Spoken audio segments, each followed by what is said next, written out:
Hello guys, welcome to another video. আশা করি সবাই ভালো আছেন। তো আমরা অনেকেই ফেসবুক প্রোফাইল লক করতে পারি না, আবার লক করার পর আনলক করতে পারি না। তো এটা একটা খুব ইজি ব্যাপার, আপনারা চাইলে খুব সহজে প্রোফাইল লক বা আনলক করতে পারেন। সো গাইস, ভিডিও শুরু করার আগে একটা কথা না বললে হয় না, আপনারা যারা এখনও আমাদের চ্যানেলটা সাবস্ক্রাইব করেননি দয়া করে সাবস্ক্রাইব করে দেবেন।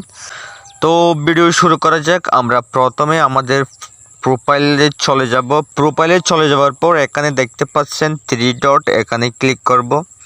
এখানে ক্লিক করার পর দেখতে পাচ্ছেন প্রথমে ফলো স্ট্রিং, তারপর অ্যাকাউন্ট স্ট্যাটাস, তারপর আর্চিভ, তারপর ভিউ এস, তারপর লক প্রোফাইল দেখতে পাচ্ছেন।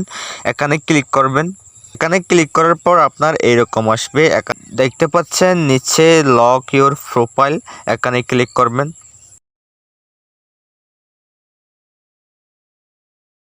এখন আমাদের প্রোফাইল লক হয়ে গেছে, এখানে দেখতে পাচ্ছেন you lock your profile.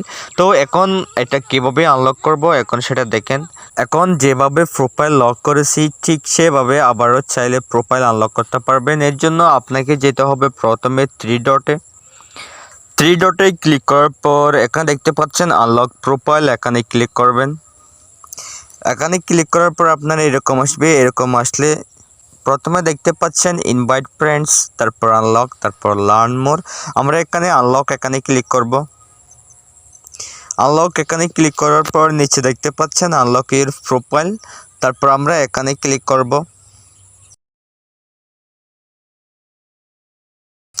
So guys, এখন দেখতে পাচ্ছেন ইউ আনলকড ইউর প্রোফাইল, তারপর আমরা এখানে ওকেতে ক্লিক করব। এখন আমাদের প্রোফাইল আনলক হয়ে গেছে। তো আপনারা চাইলে এভাবে খুব সহজে প্রোফাইল লক বা আনলক করতে পারবেন। সো গাইস, ভিডিওটা যদি ভালো লাগে অবশ্যই লাইক কমেন্ট করবেন, আর অবশ্যই চ্যানেলটা সাবস্ক্রাইব করে পরবর্তী আরেকটা ভিডিও তৈরি করার জন্য অনুপ্রাণিত করবেন। পরবর্তী ভিডিও আসা পর্যন্ত সুস্থ থাকবেন, ভালো থাকবেন, বাই।